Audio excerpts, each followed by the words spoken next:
Singer at aktres na si Rachel Alejandro, iniiyakan pa rin ang pagpanaw ng kanyang amang si Haji Alejandro.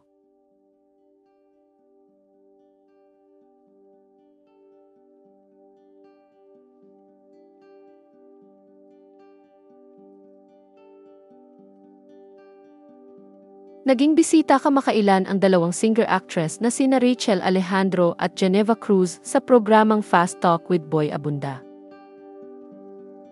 Doon ay muling inalala ni Rachel ang mga huling moments niya kasama ang kanyang yumaong amang si OPM legend Haji Alejandro. Sa naturang programa ay kinumusta ni Boy Abunda si Rachel matapos ang pagpanaw ng kanyang ama noong April 2025. Ayon sa kanya, hindi raw niya maiwasan kung minsan na mag-breakdown kaya minsan ay patuloy na naikukwento niya sa mga tao ang kanyang ama. Anya, everyday, kunwari, I'm outside, naglalakad lang ako sa New York. Minsan, I'll just break down kasi may maaalala akong moment of us performing together or he said something funny. And I find myself, when I'm with people, I tend to tell them stories of, you know, my dad said this. He said this funny thing. He tells stories upon stories na mga just funny moments with him. Inalala rin ni Rachel ang mga huling pag-uusap nila ng kanyang ama, kasama ang desisyon nitong sa bahay na lamang mamalagi sa halip na sa ospital. Ayon sa kanya, umayaw na raw ang ama niya na tumanggap ng mga treatment at nagdesisyon na sumailalim sa palliative care ang kanyang ama. Anya, it was very, in the end eh. You know, parang I just wanted him to tell me, ano ang mga bilin mo. At the end, I wanted him to tell me what he wanted.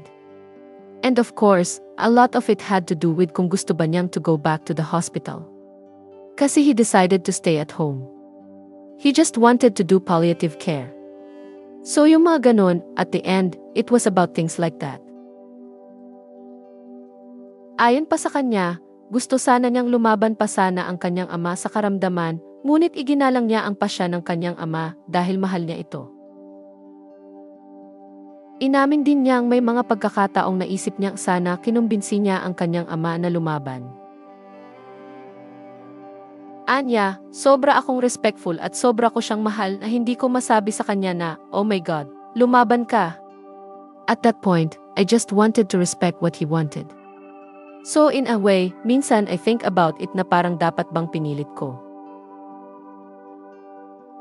Kaya sa panahon ng kanyang pagluluksa ay nagpasalamat si Rachel sa asawa niyang si Carlos Santamaria na naging sandigan niya.